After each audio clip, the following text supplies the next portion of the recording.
Hello and thank you for joining me in this mind mastery video. I think being present involves many different elements. We need to be able to focus on the present moment, what happens around us, what happens on our mental level, what happens on our emotional level. So there are many different distractions that we need to deal with because, first of all, when we try to be present, when we try to practice meditation or mindfulness, for example, our minds usually runs wild, right? So we have many different thoughts, many different ideas. And we also probably focus on many different things in our experience, such as different sounds, different smells, different sensations in general. So usually the idea is that when you do try to be present, you continuously try to bring your attention to the present moment, right? So you choose an element in your environment or within yourself and you focus on it. So it acts like an anchor so that you can bring yourself back to the present moment. But I don't think it fully resolves the problem of being present on a more continuous basis.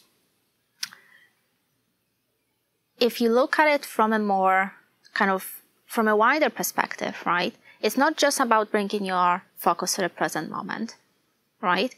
But it's also about resolving certain things in your life. And in my opinion, our distractions that we usually wrestle with, they all boil down to one particular problem, which is seeking safety. So feeling safe, wanting to be safe. Because if you start to pay attention to how you're getting distracted and what distracts you from being present, from being, embodied in this present moment, it usually comes down to, for example, planning for the future, analyzing the past, analyzing the present even, right? So seeking things that you can improve or resolve, for example. And if you then try to investigate further, so if you try to go back even more into this present moment, beyond this distraction, or simply inquire into where these distractions, where these tendencies to escape the present moment come from, they all come down to seeking safety, to feeling safe. Try doing this simple exercise. If you think about what would happen if you stopped planning for the future, if you stopped analyzing what's wrong with you or what you can improve, or what's wrong with the environment, what's wrong with other people, or what you've done in the past, what would happen if you stopped doing all that? I think usually, I think the most common answer that people would come up with would be that you would start experiencing this existential anxiety. It's not anxiety related to some mental health disorders, but it's a very common existential anxiety where we don't feel safe. We don't know what's going on, right?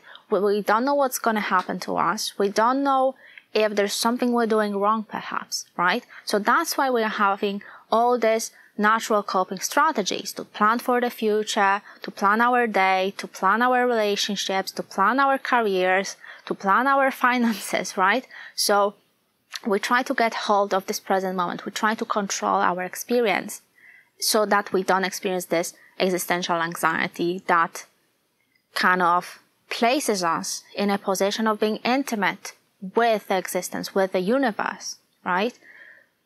The moment we stop planning, the moment we stop analyzing the past, the moment we just simply surrender ourselves to this present moment, to being mindful, to being embodied in this present moment, that's when that anxiety can come in and can create a sense of not being safe, of being vulnerable, of being at the mercy of forces that we don't fully understand, which include the natural forces of, death, sickness, people rejecting us, losing jobs, right?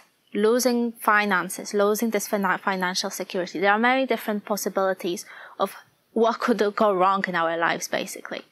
And they never end, right? So even if you do try to control for them, even if you do try to control your future, your health, your relationships, there's no guarantee that things will not go wrong at some point. So if things might go wrong at some point, why not trying to make the best of this present moment? Because in a sense that's all we have, right? You're always in this present moment. But in order to cope with this anxiety, this existential anxiety, this threat from the unknown that we all experience, we escape into this controlling and planning mode so that we can minimize the damage in a sense.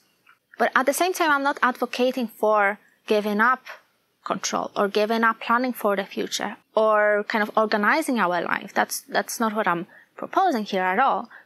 But what I'm saying is that, there is a time for being present. There is a time for planning. So in my opinion, the solution to all that would be to simply resolve to be present in the majority of time, which means to focus on the present moment, to pay attention to your feelings, pay attention to what's happening around you.